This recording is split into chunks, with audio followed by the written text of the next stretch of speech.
So before going into directly the session, maybe we're going to have a roundtable of introduction. And because we are not a lot of participants in this session, we could start with the coordination who suggested this session, and then follow with the other participant, and then we'll continue for that. So Sandrine, you would like to start maybe? Yes, hi everyone, I'm Sandrine Paya. I'm working with FutureEarth. FutureEarth is a program, a research network, network of researchers working on sustainability. It's an international network, and I am part of the secretariat of this network, and our role in the secretariat is to support scientists in their work for sustainability. Thank you, Sandrine. Nathalie? Yes, thank you, Mathieu. So I am Nathalie Blanc. I am a researcher in urban geography and environmental geography, and I am the managing director of the Center for Earth Politics, which unites political sciences and natural sciences in diverse endeavors. Thank you, Nathalie. Maybe Stephen? Yeah, hi, I'm Stephen Hartman. I'm the executive director of the Bridges Coalition, and the Bridges Coalition is co-sponsoring this session together with Future Earth and with the Earth Politics Center. And I'm less active in the running of this, but I'm really looking forward to following the session fully. And Bridges is a sustainability science coalition, which from 2021 was established in the Management of Social Transformations program, an international science program managed by the social and human sciences sector of UNESCO. And Bridges brings together diverse institutions, actors, organizations, programs in integrated sustainability science, with a particular emphasis on bringing the humanities, the arts, and qualitative social sciences into the sustainability science, and not simply in a sort of an add-on or instrumentalist way. And so I had a chance to talk with Nathalie and Sandrine early on about the possibility of a session that could come together at the Learning Planet Festival, and was very excited because they were both heavily involved in the process that led to the establishment of Bridges. So it's good to be here. Thank you. Thank you very much, Stephen. Sorry, Rebecca as well from Future Earth. Just an introduction as well. Yes, thank you. I am Rebecca. I am working at the Future Earth Secretariat as a science officer, and I've also been part of the organization of this session. Thank you. Thank you, Rebecca. And just for myself, so I'm Mathieu Leporini. I'm a researcher based in France at the University of Clermont in a research lab working on sustainable development, also with the CNRS. I'm also the head of the European Center of Excellence and Sustainability, and I'm leading the University Foundation Chair on Sustainability Science, mainly working around dialogue in interdisciplinary, intersectorial, and intercultural aspects. So thank you very much again all for being here. So maybe as I share at the very beginning, because we can take this time to have a full roundtable. Maybe I can ask before we go into the detail of the session to introduce yourself. So either I can just pinpoint a few people. Maybe I can take the order just of my screen. So this is the order of my screen. This is not me choosing. So if I follow my screen order, that will be Nathalie Chong, please. Hello, so I'm Nathalie Chong. I'm a science officer also at Future Earth. So I work with Rebecca and Sandrine, and but I wasn't involved in the organization. I'm here as a participant. Okay, thank you, Nathalie. Howard? I'm not a scientist, and I've not played a scientist on TV, nothing. I am one of the people who put together the Jena Declaration with Benno, and I know some of you know him and that group. But I'm the guy who looks at it from the point of view of what do children and teenagers need to know? And that's a broader agenda for me than just sustainability, although sustainability for me, which I define for that group as public health and climate change. I'm very specific. Do we know enough about our bodies and one another? And do we know enough about the earth? And then I sort of fill in from there about the mind and all of that. We are at the University of Virginia. I run a research lab, very small, it's focused on 21st century learning and what the job of schools and what the job of parents and community needs to be. And we've developed an alternative curriculum that we would like to package as a philosophy more and less of a rigor, and I'm happy to get into that. But all of this is about why are we spending so much time doing this in school when the earth is in the situation it is and our bodies are in that situation. So, but I'm pretty keyed into science, the science community. I'm co-writing a book about diabetes with a scientist. So it's familiar territory, but you guys know a lot more than I do, and I'm here to learn. Okay, thank you very much, Howard. Pretty fitting very well in this session indeed. Thank you very much for being here as well. Sifan?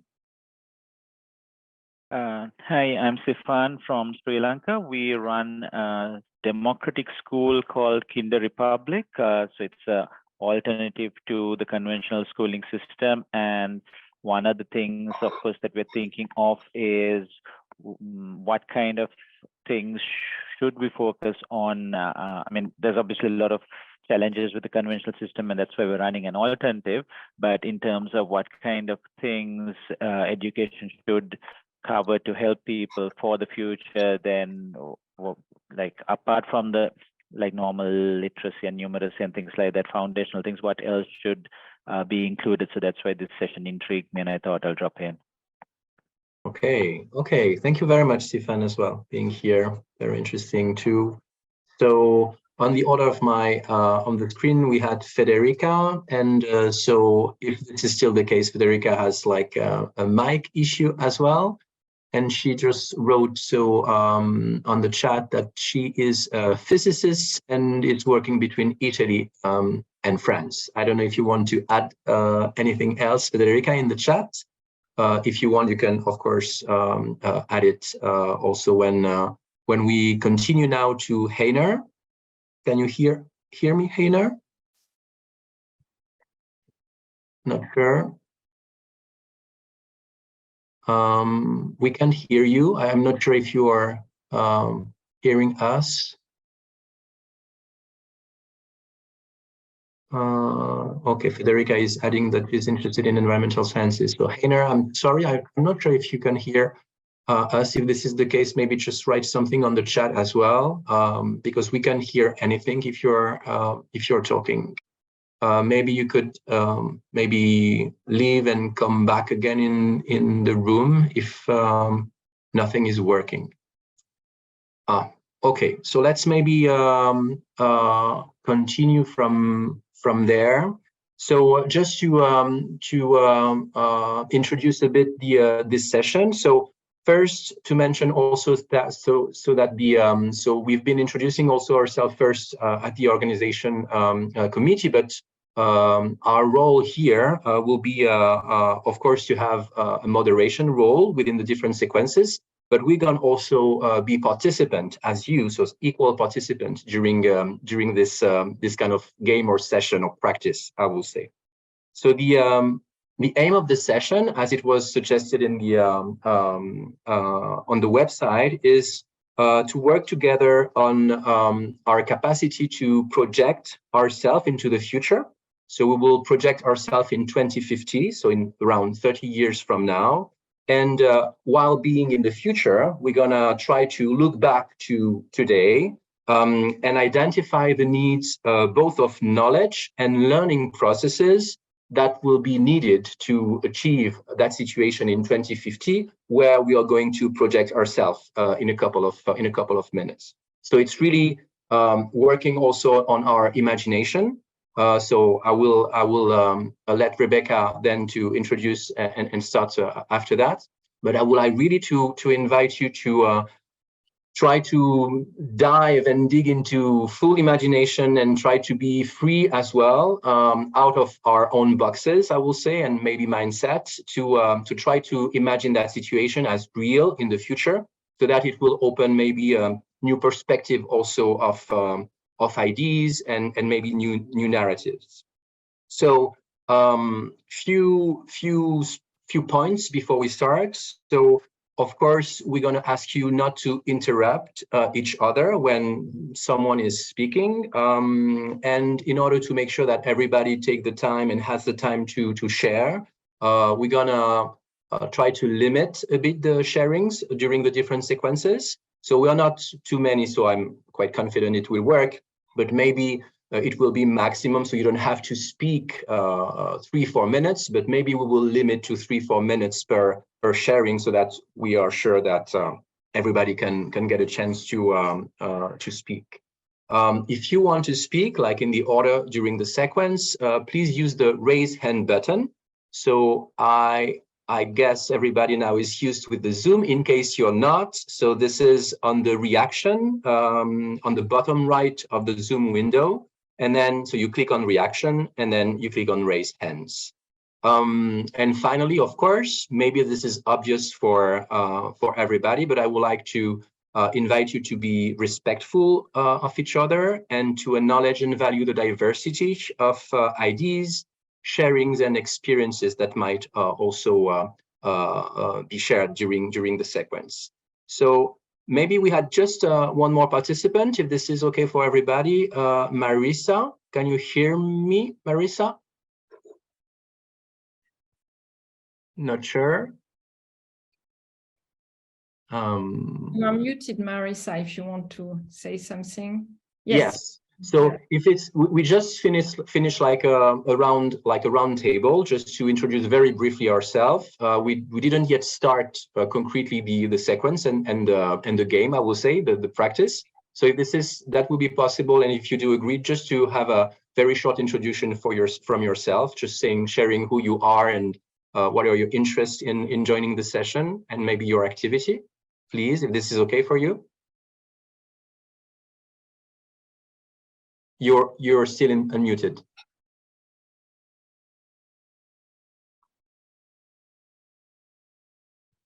Marisa, if you prefer, you can do it also in the chat box, a short introduction. Yeah. And we've had one other person, Alexandra, to join. Okay. And there's Alexandra. Thank you very much for. So Marisa, we had also another participant who actually just introduced and will interact in the chat. So please, if this is possible, because I understand this is a loud place where you just like write few lines on who you are on the chat, and you will be able also to participate in the different sequences by writing on the chat. And indeed, there is also you're welcome, Federica. There is also Alexandra. So Alexandra, do you hear me? And if yes, would it be possible? Yes. Wonderful. Thank you. So is it possible just to introduce yourself, like 1 minute, please? Hi, I'm Alexandra. I'm a student in Lebanon. I am 12 years old, and I entered this meeting just to listen and to learn. Okay, wonderful. Well, thank you and welcome, Alexandra. We're very, very happy to have you here. We hope, because this is like a participative session. Of course, we are not like asking everybody that you don't have to participate and you can just still listen. But the practice will be also to try to share. So you don't have to share, but you can also listen. But if at one point you would like to share, really be free to just share your ideas and what you think and what you feel about what we are going to discuss. Okay, so now I will leave Rebecca start the first sequence. We're gonna enter into the practice. We're gonna enter into the future. and start with our own imagination. Thank you, Rebecca. Yes, thanks a lot, Mathieu. So now I would like to invite you to project yourself into the year 2050, to really imagine living and being in the world 2050, and to also imagine that this world in 2050 is a world that is good in the sense that when we look back into the past, we managed to solve most of the sustainability challenges which we were facing in the 2020s, like environmental degradation, poverty, inequality, health, and so on. So when we think about the path, the trajectory between the 2020s and now, the year 2050, then we can see that the societies have succeeded in engaging in the transformations which were necessary to live in a more sustainable world. So what I would like to do now is to invite you to take 2 or 3 minutes to think about what you like best and what you value the most about the world in which we are now living, now in the sense of 2050, which is where we are projecting ourselves. So I would like to invite you now to think about this and to take a minute to do that, and then we will have a roundtable to answer the question about what you like the best about this world, and why do you value this aspect of this new world. I'm adding the question in the chat box if you need a reminder. Thank you.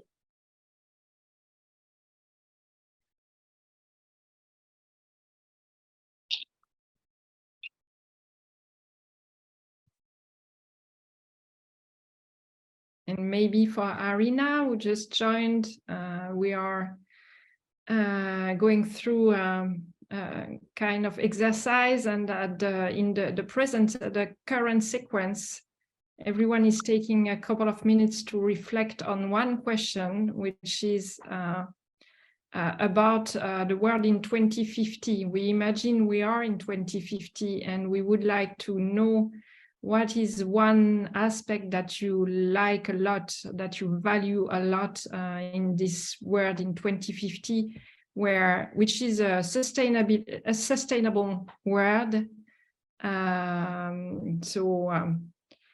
The question is, what do you value the most in this world in 2050, which managed to solve sustainability problems?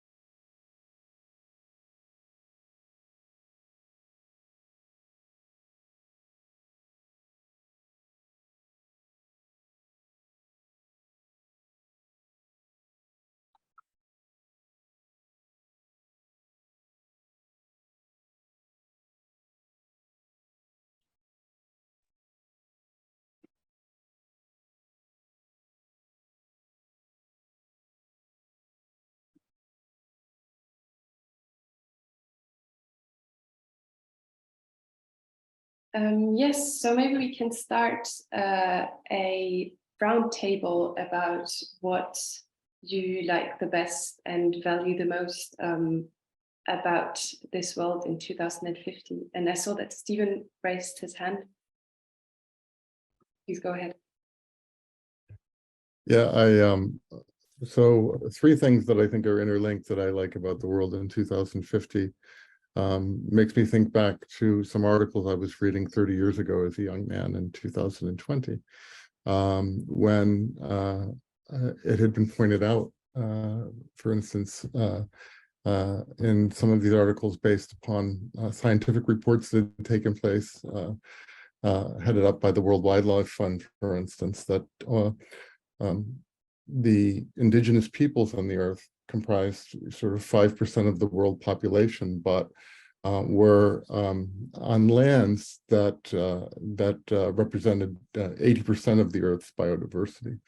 And so I was very glad that the world and the world leaders and the public and the private sector and nations began to get their act together and realize the link between cultural diversity, biological diversity, and regeneration, so that we began to actually both cut down the rate of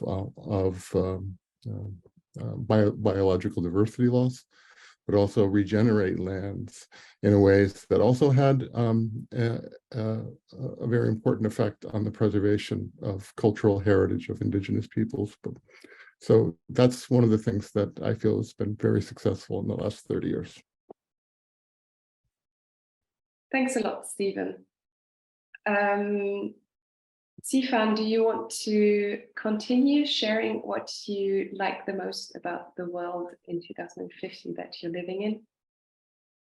Yes, I was wondering how ambitious I could be with this, but I think the sort of answer settled on would be that we would no longer have nation states as we have them now. We would have maybe smaller communities that organize themselves at a very local level and maybe have some way of cooperating with the larger world, but not the sort of divisions we see, especially between countries as we have it now. But of course, not only about countries, also we have currently divisions by religion, by ethnicity, by language, and things like that. But I think the way we organize economies around certain groups actually makes that worse. Whereas if we had, I'm not sure how this would look like exactly, but some of smaller communities, then maybe we wouldn't have some of those issues. Thank you for sharing. I saw that Howard raised his hand. We can't hear you, you're muted. Couple of different directions. Number one, I think that both online advertising and television advertising are, in about 2030, we decided as a world that at least 10% of airtime has to be devoted to education about the climate and public health and related issues to sustainability. I think it was also wise at that time to eliminate any political advertising, so that everything has to be done within an open forum across many media so that people are informed. And the third piece is we open schools so that they're available to people who are over 20 years old and allow us a means to be educated for a lifetime. And we provided the government support internationally so that that's meaningful education, but a portion of that also is required education for the areas that we talked about. I mean, those were all really good ideas, and it's nice to have 20 years on them now. Thank you, Howard. Matthew, would you like to share what you like best about the world that you're living in 2050? Yes, thank you. Well, this is so much inspiring, the first sharings already. So for me, I'm in 2050, and I'm really valuing that now world people are acknowledging the processes of cooperation and reconciliation, meaning we are empowering and bringing to life the acknowledgement of the difference and the diversity of system thinkings. And we are in processes of co-creation that allows full and real inclusion of people and people with nature and all their environment. Yeah. Thank you, Matthew. Alexandra, do you want to share what you like best about the world that you're living in 2050? Yes. The aspect that I like the most about the world that we are living in now is the fact that we are always trying to find solutions to have a sustainable development that will last long enough to help many future generations. Thank you, Alexandra. Nathalie Blanc, do you want to share what you like the best? Well, I was thinking about it. I guess I agree with Stephen about the fact that we need more local communities devoted to understand and decide what's going on there where they live and how they should be involved in the transformation of these places. But also there is another aspect in this future world that I think of. It is dedicated to Tanit Lee, who was a science fiction writer. And she talked about this future world in ways that I liked a lot. And it was dedicated to aesthetics. I mean, how we have to be more sensitive to the world around us and make something of this sensitivity to beautiful shapes of the different animals and different, I don't know, elements of living, like insects, for example, how we should learn to contemplate them, and how we should learn to spend more time devoted to this, you know, opening to what's around us. So that's something I'd like in this future world. I guess it's a bit, you know, magical. Thank you, Nathalie. Federica, do you want to share maybe in the chat, since your microphone wasn't working, what you like best about the world in 2050, and then read it out. Can you hear me?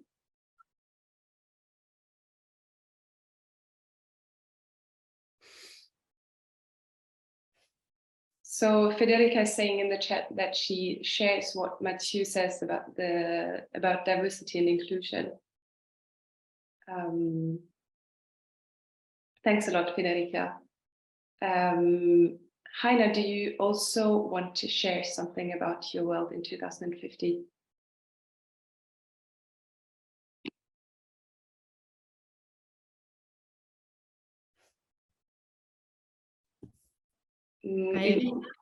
Arina, I'm not sure we are pronouncing her name well. Arina. Can you hear us? Yeah. Hello. Hello. Thank you. Yes, you pronounce it right, Arina. I like thinking in a more positive way about the now. So I think I like that we have peace and no war, and we respect diverse knowledge, and we have an infrastructure that supports women leadership, and we all became stewards of the land. This is my 2 cents. Thanks a lot, Arina. And I saw that Federica also shared in the chat that it is really important to support inter and transdisciplinarity for the diversity and the inclusion. I also want to add that we have free seeds, and seeds are not patented anymore. Yeah, thank you. Thank you, Arina. As for myself, I value the most the fact that there has been a large cultural shift in what we value as a society. So what people do, what they do as work, is changed from something they do because they need money to something they do because they are good at it and because they like doing it. And so what we value as a society has shifted a lot, and it is now mostly about we value what people are good at, and we value the fact that they are good at something, which is something that personally makes me very happy, because doing something that we like makes us happy. And yeah, this is what I like the most about my world of 2050. So yes, I saw that there's very diverse, very different visions of 2050 with the very different aspects that we value. And I would like to thank you all for sharing a bit of your world of 2050. And now I would like to hand over to Nathalie for the second part of the session. Thank you, Rebecca. So now let me introduce you the second part of this session, which is still participative, because the idea is to open our imagination to what's possible in the future and just not think that there is no alternative. There are many alternatives, and we need to open our minds to these possibilities. So I'm going to put the question in the chat and say it also, so everybody has this question. I can do it, Nathalie, if you want. That's done. So you have the question: when you look back at 2023 from 2050, considering that most decision makers knew enough about environmental crisis to take action, what, according to you, has made a difference? That's very important. What has allowed for societies to engage in the necessary transformation? In other words, beyond knowledge about the environment, what was still missing in 2023 to push society to transform?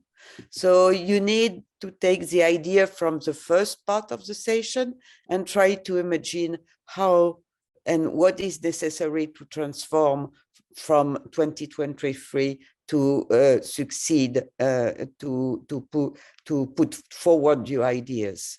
So I'll give you like 2-3 minutes or whatever is necessary, then we'll share again.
So perhaps we can start the round table again.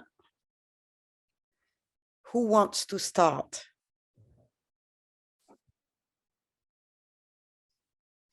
Who has raised his hand? Perhaps Stephen? You seem like raising your hands. We can't hear you. Your mic is just muted. I wasn't raising my hand, but I'm happy to go again first. I just didn't want, I want to leave someone else an opportunity to go first this time since I did last round. But if anyone else would like to, please feel free. Otherwise, I'm happy to say a few things. So I think. Okay. Okay.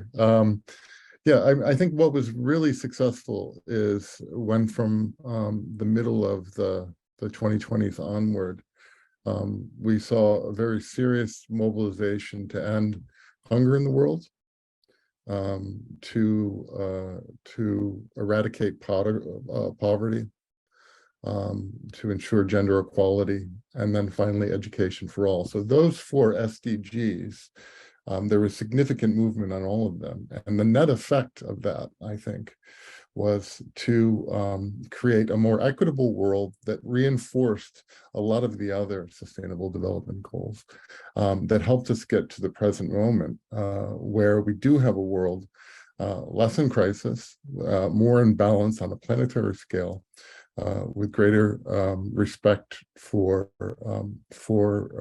human dignity and equal rights, and a higher standard of living for the world, with net effects as well on the ecological system.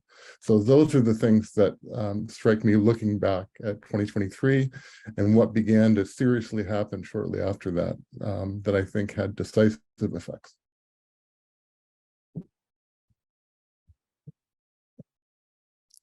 So who wants to go? I'll go. Ord? I would add number 14, looking at my sustainable development card, which is always nearby. Oceans, life below water. I strongly suspect, and I'm the non-scientist here, that many of the answers that we're looking for are already here, but they're wet. We need to figure out what else we're working with. I don't think we understand our toolkit. And I think breakthroughs there, investment there, makes all the difference. Thank you. I think Sifa wants to intervene. Yeah, so this somewhat builds on my previous point about the way nation states organize and things. So we saw, for example, how Donald Trump withdrew the US from the Paris Accord. And that's because that particular government was putting the interests of the people who voted for them. I'm not even sure if you could really say that it was in the interest of the people who voted, but at least it was apparent, it appeared to be in their interest, and therefore that was part of how he won the election. And as long as we have this cycle of elections, it is going to be really hard for any sort of concerted change to happen, because it will be unpopular for the people who enjoy the kind of lifestyle that they have now. And then without those sort of deep commitments and to some extent sacrifices, we're not going to make much progress towards tackling climate crisis and things. So something has to, like a collective global commitment needs to happen for this change to work.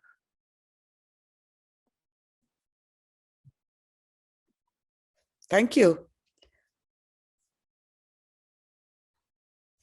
Does anyone else want? Sandrine? Yeah, I can follow up on that. Probably it's related. For me, what happened is that many diverse groups and communities from, NGOs, civil society organizations working on climate, the environment, working against racism or against political extremes or youth movements, they realized that they were really a lot of people on the planet to be inspired by the same values and desirable futures, and they've got better and better organized, and finally they were able to really have an impact and influence big companies and also states, so that they make the really they take actions. Thank you. We all very optimistic. That's good. Mathieu? Sorry. Hear Yes. you. Yeah, sorry, Natalie. So thank you. Yeah, I just raised my hand because this is, I guess, a bit connected also with the previous one. So what happened, what I observed actually in 2023, that a lot of people were more and more realizing that indeed we had already a lot, I will say at that time, sufficient knowledge about the consequences and about the environment, but something was missing about better understanding the knowledge of the roots that were the deep origins of the crisis. And then they were very much connected to culture and social and human perspective. So indeed, a lot of different groups and sectors decided actually to connect with the others, and spaces, concrete spaces all over the world has been created for people to connect, meet and discuss. People that are coming from very different sectors, very different disciplines. If there were researchers, the youth were also joining. So like huge communities without any etiquette or boxes. And they starting also building hope. And those were places where empowerment has risen. And this is where actually everything started. When people realized and had the experience of their own empowerment, and they took it to change. Yeah.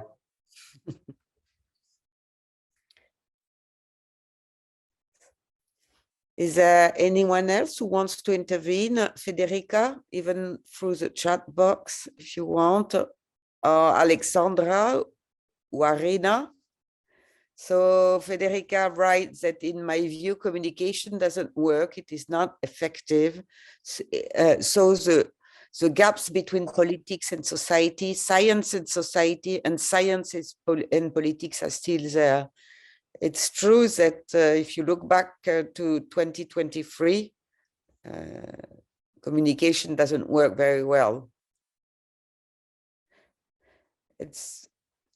I can maybe intervene and say that if we want this cultural shift Rebecca was talking about earlier on, which is something I very much value, we need to get a better hold on technology, meaning also on communication technology.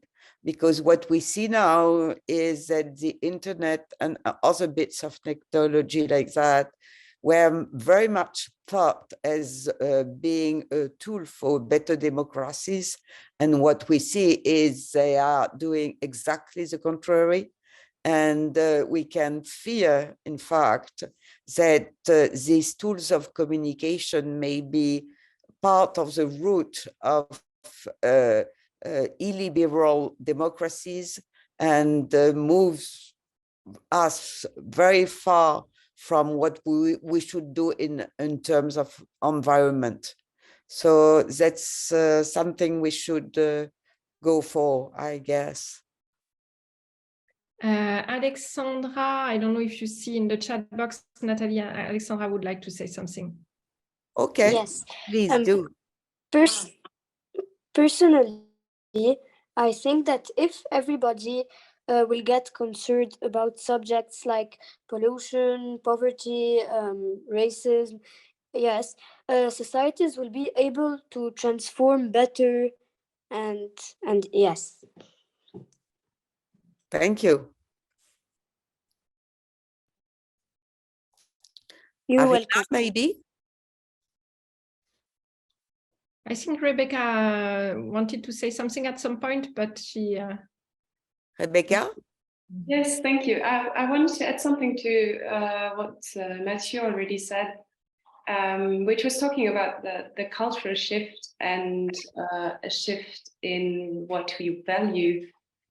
So for me, that is part of this transformation that has happened between the 2020s and the year 2050, that we were rethinking as a society what is important to us and what makes us happy and what constitutes a good way of living, instead of a very limited focus on profit, success, and competition. So there was this shift towards a valuing what makes life a good life.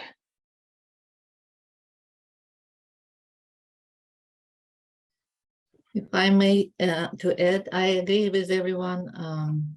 It's maybe harder for me to summarize because I missed first 20 minutes of your first part.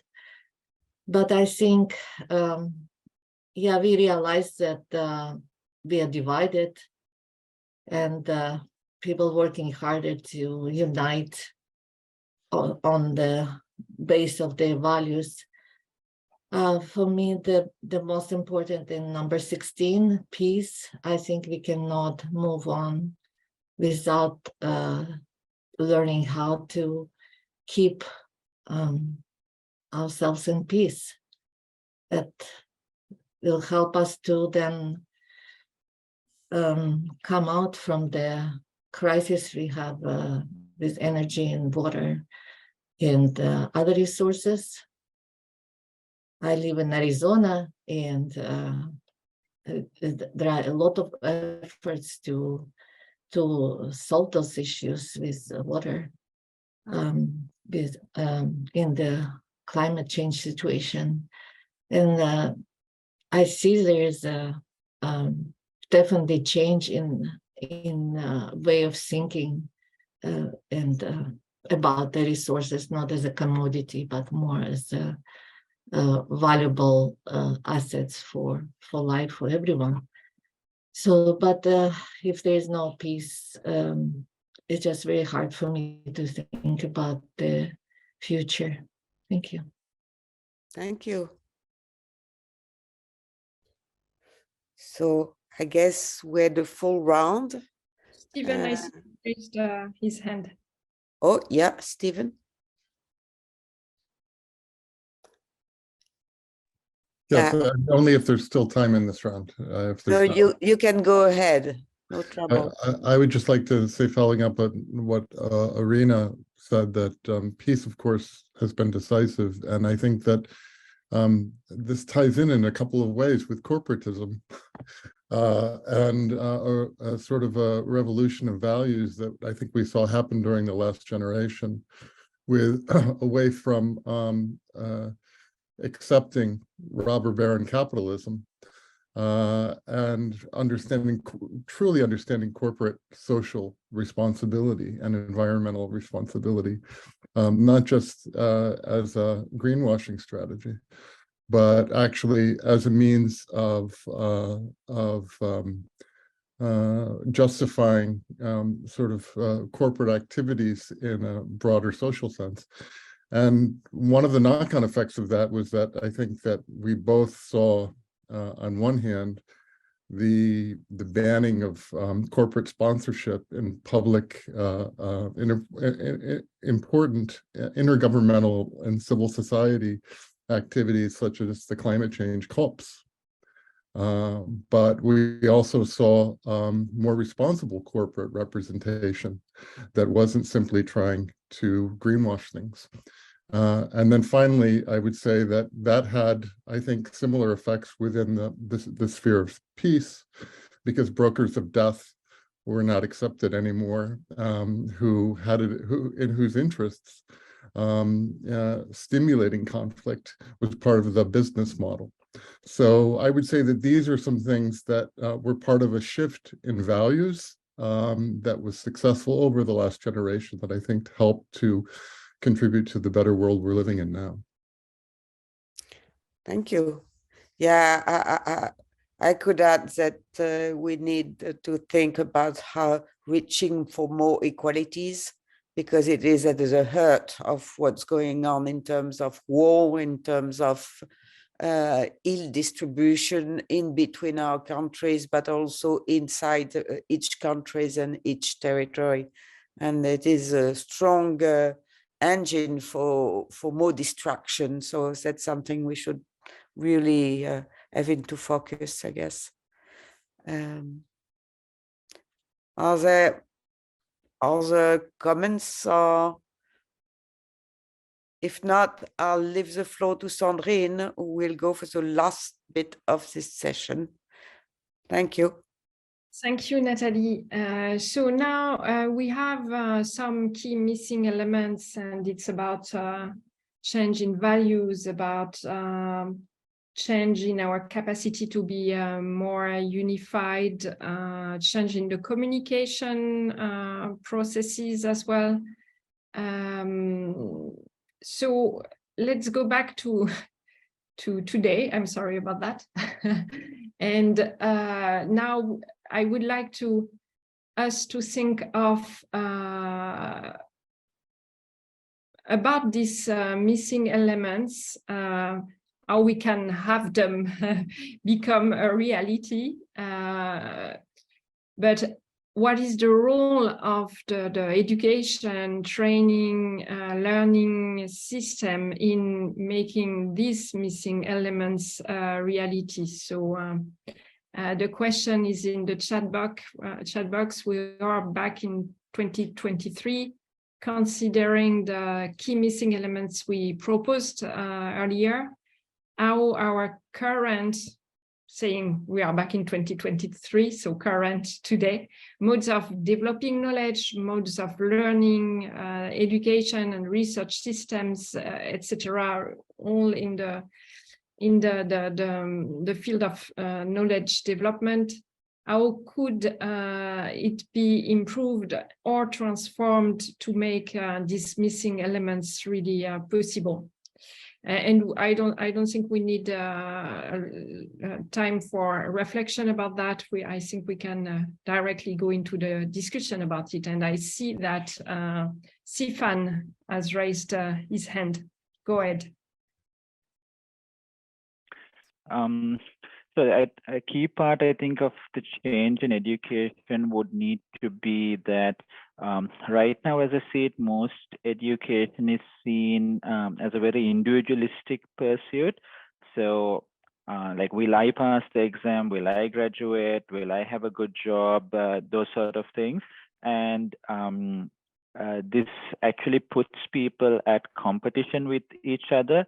I think the degree of competition sort of varies by education system and country. But for example, in Sri Lanka, they in every class will publish the class rank, so you can see who's first in the class, who's second in the class, and then there's this sort of pressure to be the best. And this then, in the formative years, gets people thinking that they're actually competing with their peers. And what we really need is for people to come together and collaborate to solve challenges that are affecting all of us. And that isn't going to be possible if we are seeing our peers as our competition. So we need to, I think, make that big shift that this isn't an individualistic pursuit of you trying to get as far ahead as you can versus the others, but this is a shared journey that we're all trying to go on. And if we don't all make this journey, then we're all going to suffer and die. Thank you, Sifan. Howard. You are muted, Howard. I'm being polite. I agree with much of what was just said. I want to add two ideas. One, if we all learn the same things in the same ways, we do not make progress.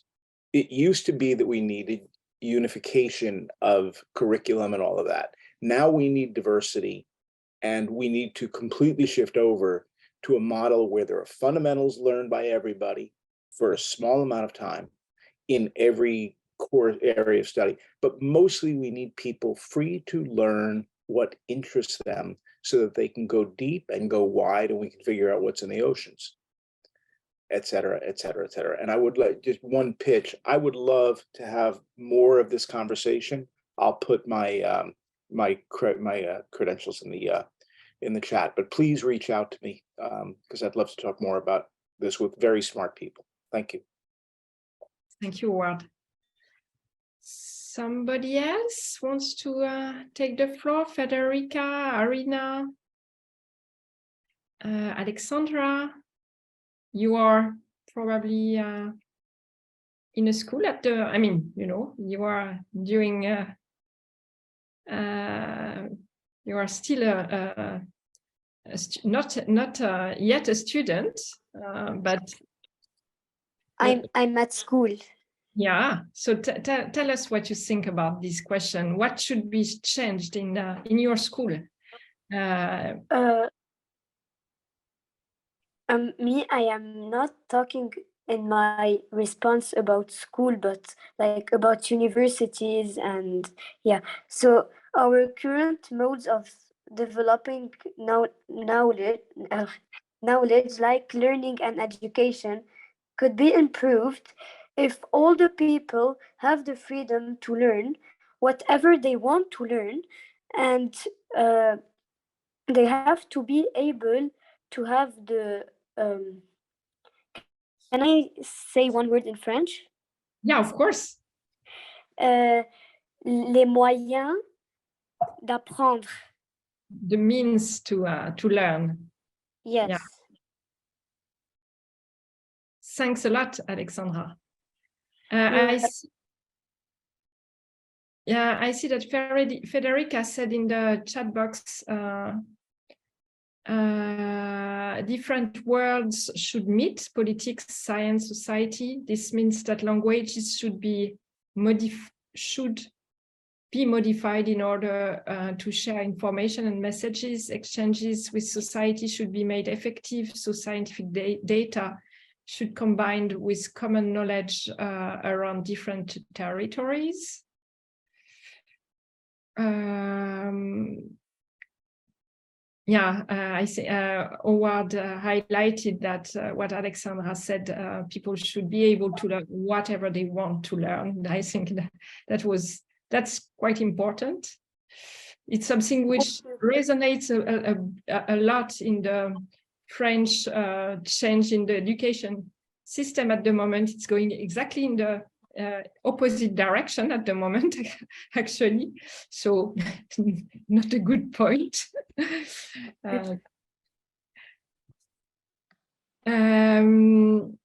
Somebody else want to take the floor?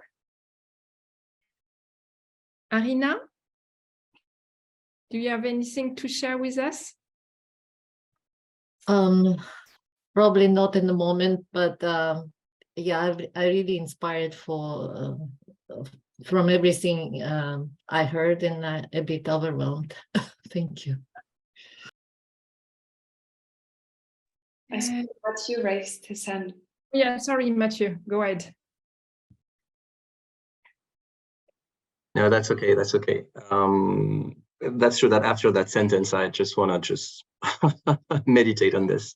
Maybe something I would like to add that at that time, change in education also have been pushed in a way because people were realizing more and more that all the systems were connected, and that also in a transformation and of people, like in a cultural way, with that shift in culture and systems, were also connected to outer transformation. So in the education system, we had in 2023 more and more new practices around inner development, like personal development of people, realizing more and more what they do value. So this is also connected with what Rebecca shared previously about what they want to learn. But in order to do that, they need to have time during school or the university to better know yourself. And the entire education system has been also completely defragmented in order to see the connection between the disciplines, in order to be more to learn more through observation and experimentation, rather than just through knowledge transmission. So we needed, of course, that knowledge transmission, but it has been also completely through practices of experimentation of knowledge, I would say. And through also what has been shared as well, collective and cooperation learning and practices. Thank you, Mathieu. Stephen. Yeah, I mean, just to follow, I agree completely with Mathieu, and I think that one of the things that I think is really necessary now is having some very serious reorganization of our institutions. We know that, transdisciplinarity and, well, increasingly transdisciplinarity, but earlier multidisciplinary and interdisciplinarity have long been encouraged, but in practice disincentivized by the very structures that actually hold up our universities as they exist now, which are out of date, which reflect outmoded understandings of epistemological systems and the degree to which different knowledge domains and scientific domains can benefit from one another through greater exchange. And so one of the biggest obstacles, I think, within, let's say, within learning and knowledge production and education is the extent to which our institutions seem to reinforce exactly the opposite of what at the policy level is often called for. And that is greater interdisciplinary, greater transdisciplinary, greater confluence and sharing and exchange of knowledge to be able to sort of address the big issues that we all know we need to effectively.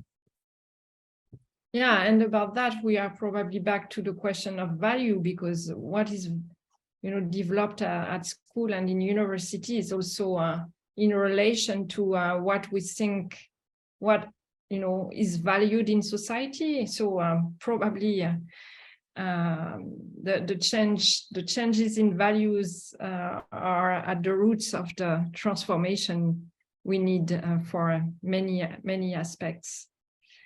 Anything else you would like to share? Everyone, I don't know if everyone had the opportunity. Natalie Chong, not Nathalie Blanc. Nathalie Chong, would you like to share something about that?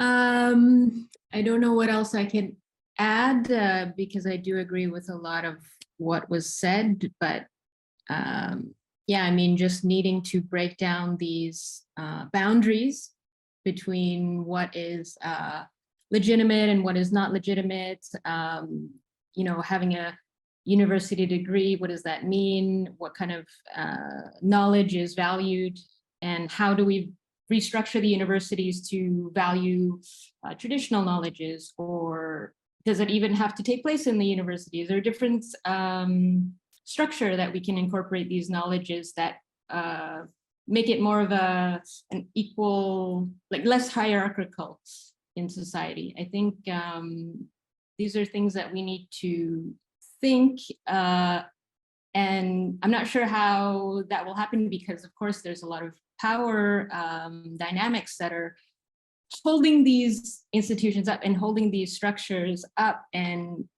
I don't think we can talk about change without talking about power and the fact that inequality is based on power, and all this is nice and good, but there is a reason why things are the way they are, and that they haven't changed even though we've had the knowledge, and yeah, so that's all. Thanks, Natalie. And the other Natalie wants to say something. Yeah, I'm very preoccupied by the fact that what we value most, like collaboration, cooperation, co-construction, and all these different moves can be impeded by many things we don't see yet, because it was the case with the internet I talked earlier about, that we thought that it would be a powerful mean for more democracy, and in fact it reveals itself as being something else. So we need to rely more on the past and see what have been the mistakes in terms of big transformation. I was thinking of the Russian Revolution I studied most, and how art and Malevich and other artists played a big role, and then were just deported and stuff like that.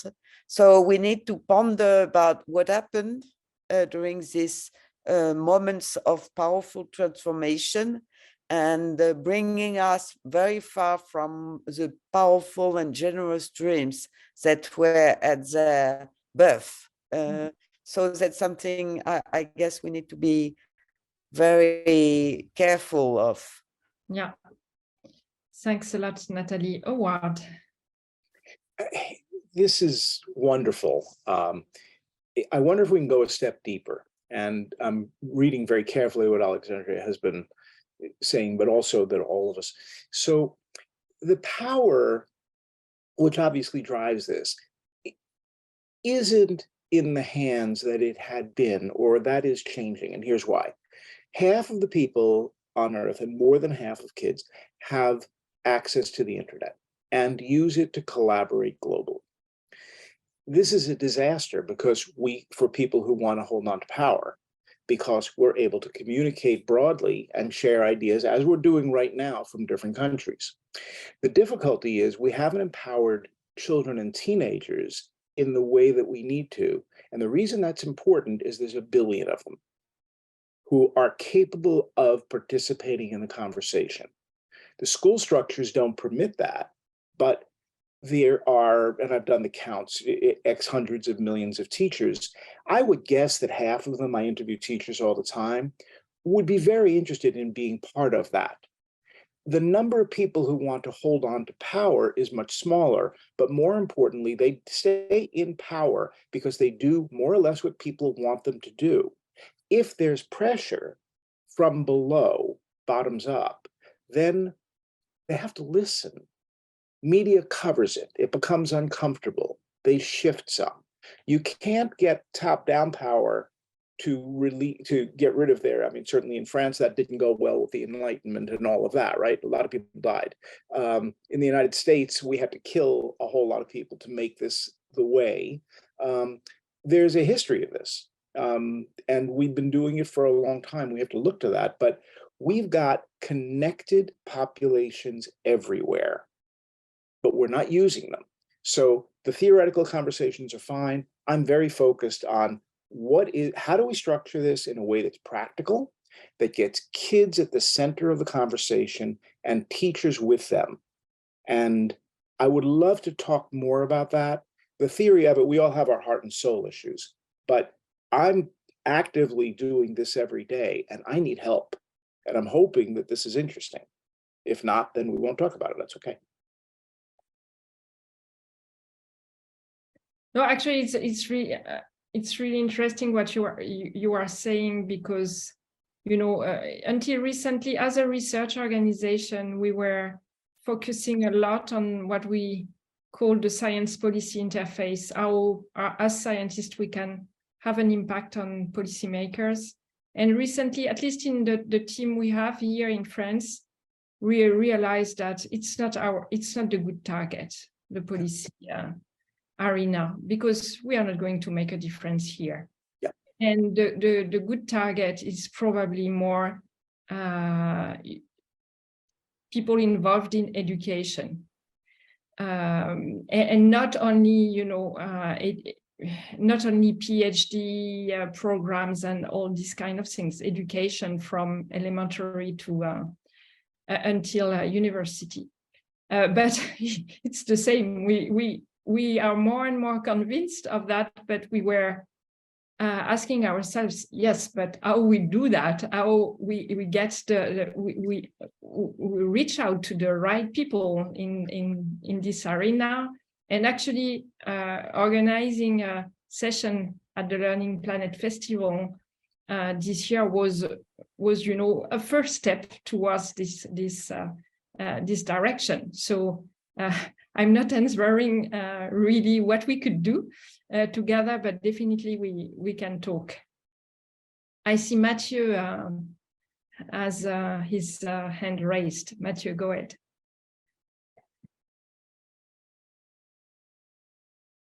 Sorry, yes, this is, thank you very much, Sandrine, and this is so much interesting and inspiring, all those discussions.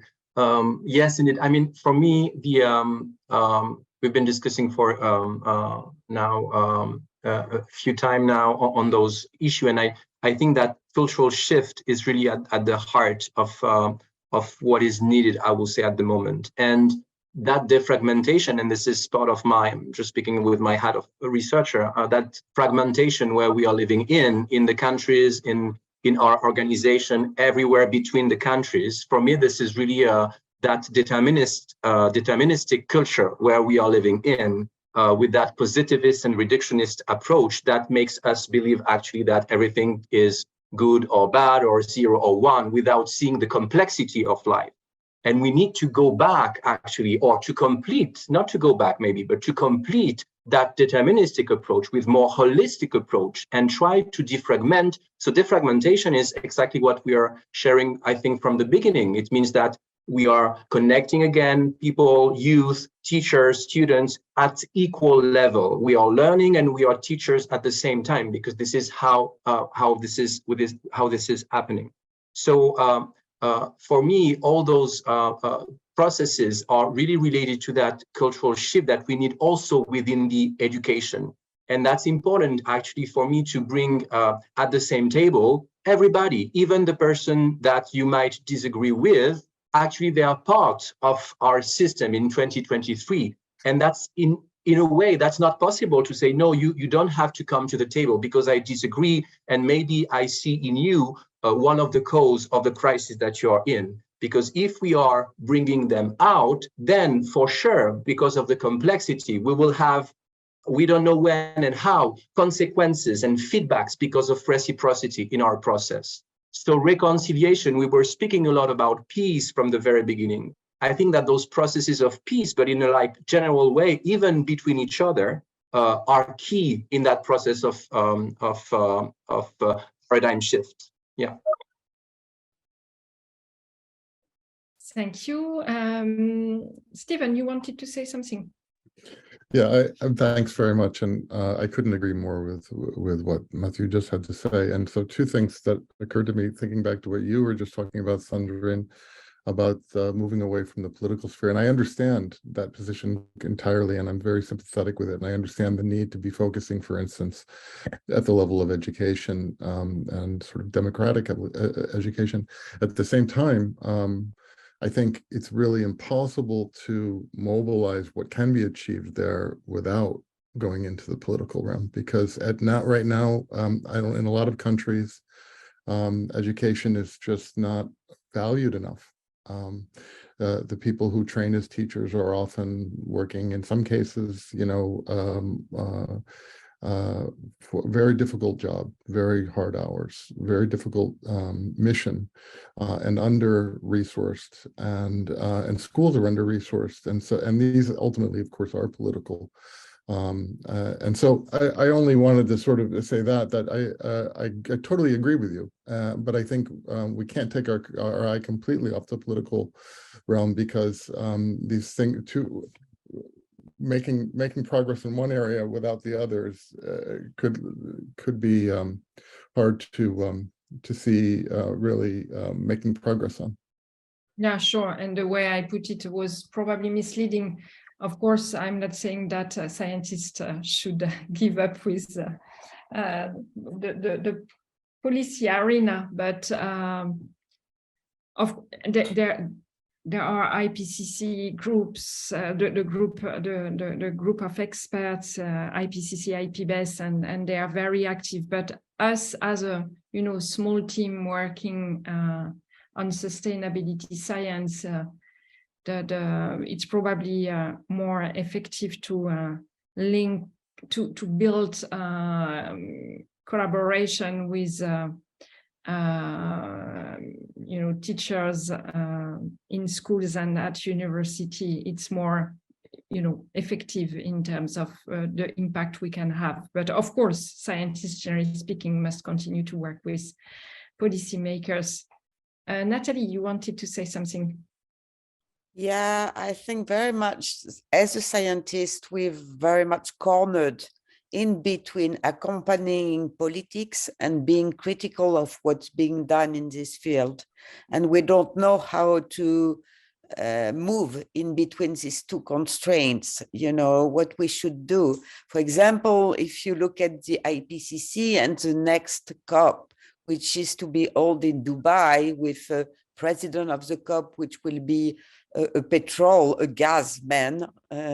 So what should we do? I mean, I think the best way would be to say we don't go. I mean, and collectively say we don't go. And, so there is something in terms of accompanying policy making, which is also, we should just step out of the game somehow and say, we won't go along this kind of move. I mean, so, okay, we need to take into account policy making. It is important, and politics are very important, but not the way they're being done nowadays. So we should use our power as scientists and groups of scientists in order to say so. I mean, somehow. Thank you, Nathalie. Anything else you would like to share? Yeah, Stephen, sorry, I thought it was a previous hand. No, I just wanted to say the second thing I meant to mention, which I forgot to mention, which is I hope that before we end today, we could hear one more time from Alexandra, because even though Alexandra has spoken the least of anyone, it's the things that Alexandra said that actually have stuck with me the most in this conversation. Arina, do you want you shared something in the chat box, and if you want to say a word about it, that would be probably good. Okay, I learned that we had a conference where people were prepared to talk about the future of education, and the new elected education superintendent who has the power canceled all this presentation on the fly. So people lost their voices and the venue to share the vision of the future of education.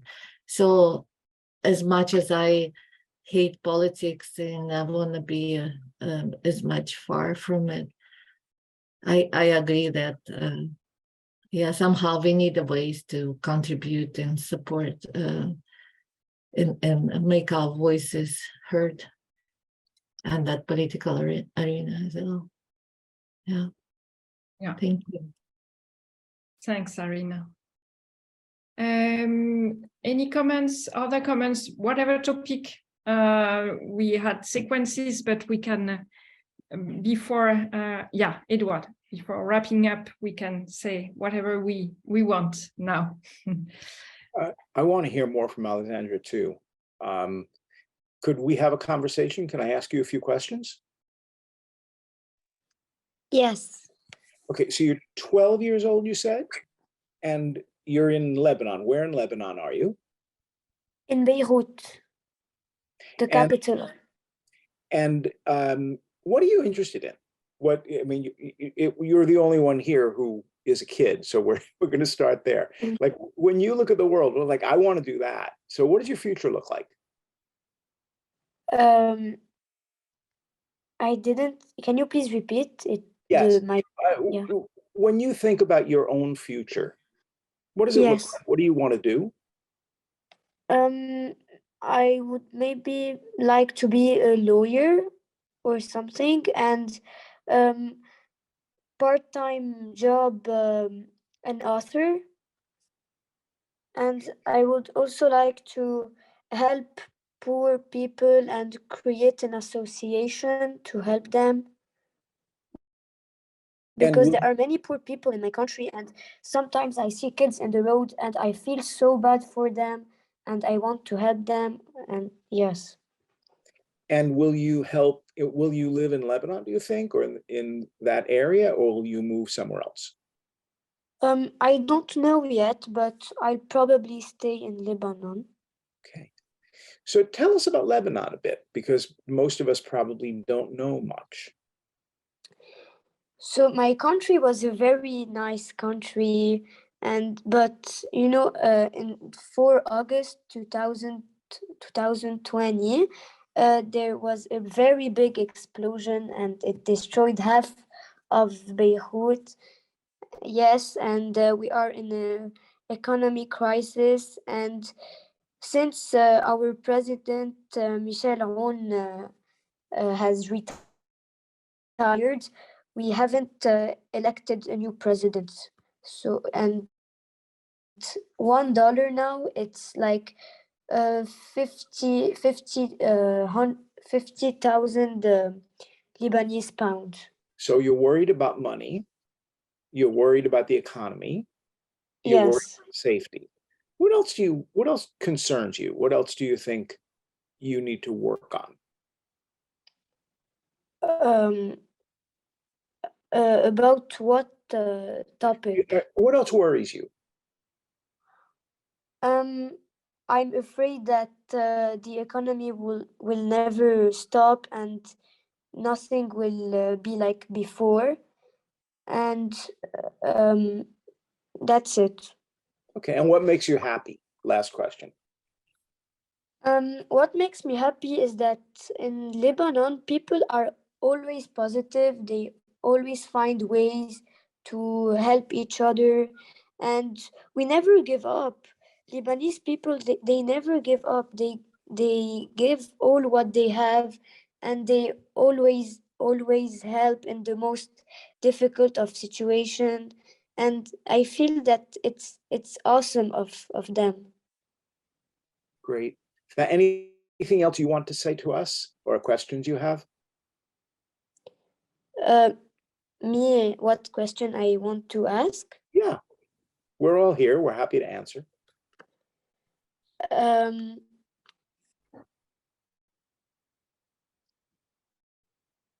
Yeah, in history class, I learned that there is indice de développement humain, and it's now there is less people than before, and there are many old people.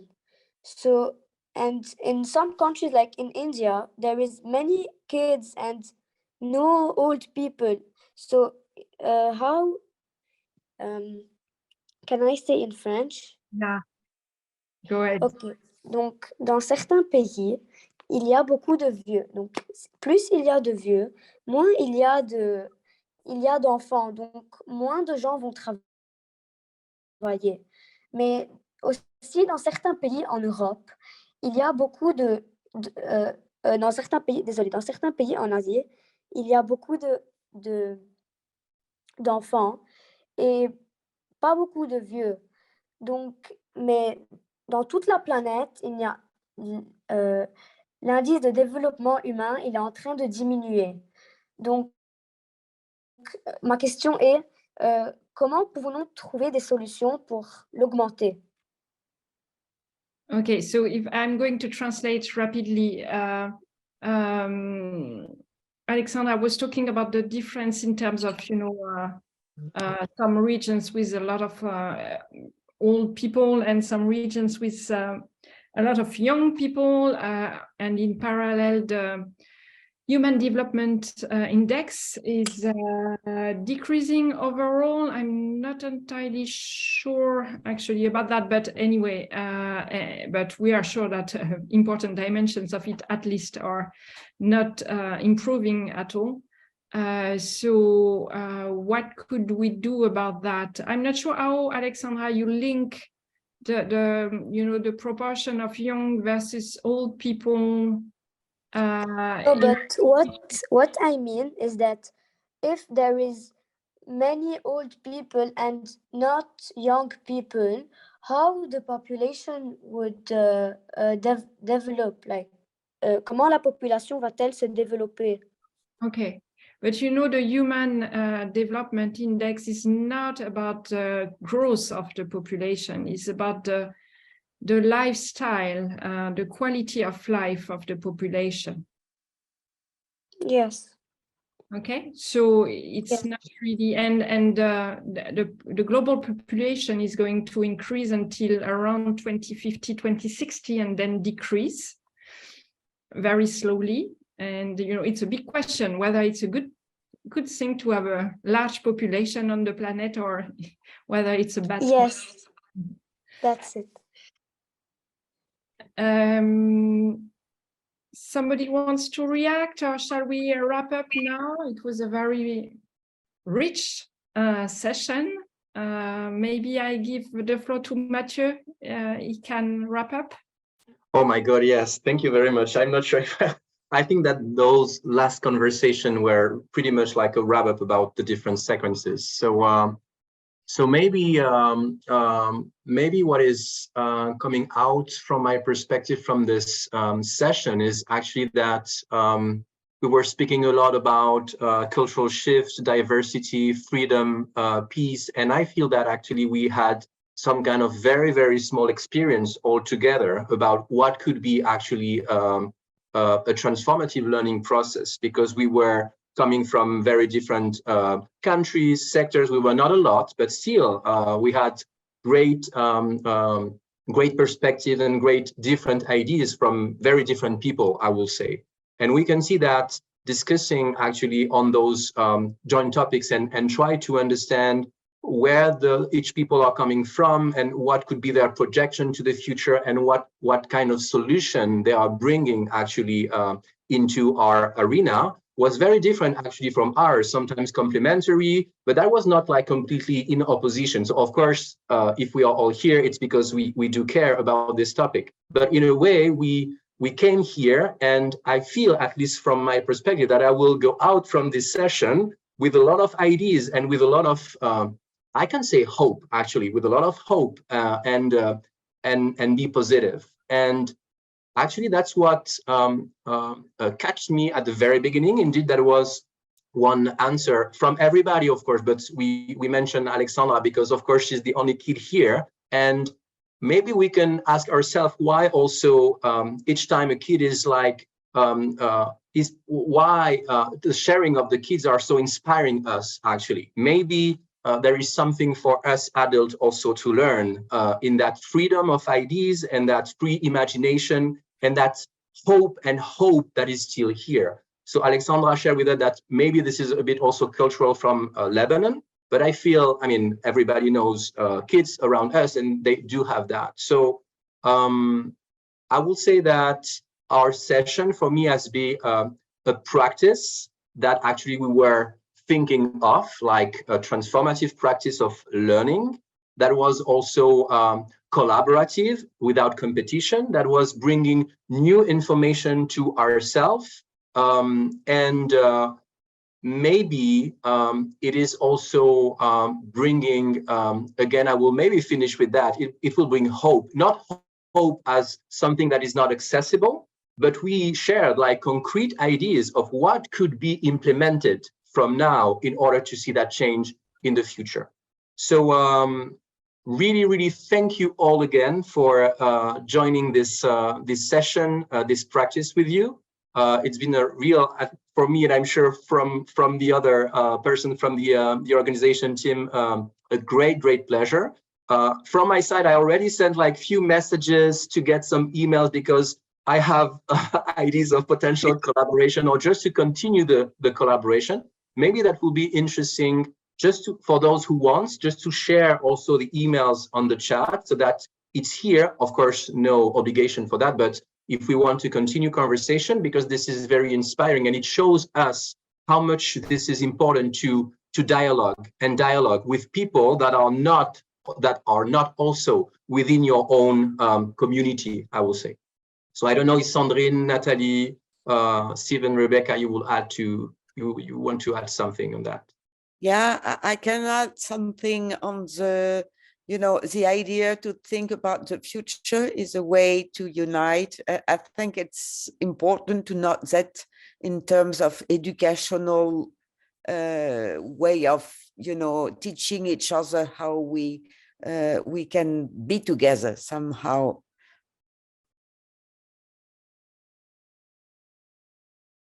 Yes, indeed, absolutely agree. Sandrine, maybe? Nothing really to add, just I'm really grateful for the great discussion and very happy to see that we share a lot of things together, values and hope. Mm-hmm. And freedom to learn what you want. I just want to thank everybody for a fantastic session. I mean, I really got a tremendous amount out of this. So thank you, everyone. And Rebecca, I was wondering if it's possible to preserve the chat in this session. Yes, yeah. It's automatically saved, yeah. Oh, great. Well, thank you all again very much. We wish you a beautiful end of the day, or maybe the day, probably the end of the day. And I wish you all a beautiful life with full of hope and freedom as well. Thank you. Bye-bye. Thank you, everybody. Bye-bye. Peace. Bye-bye. And peace, yes.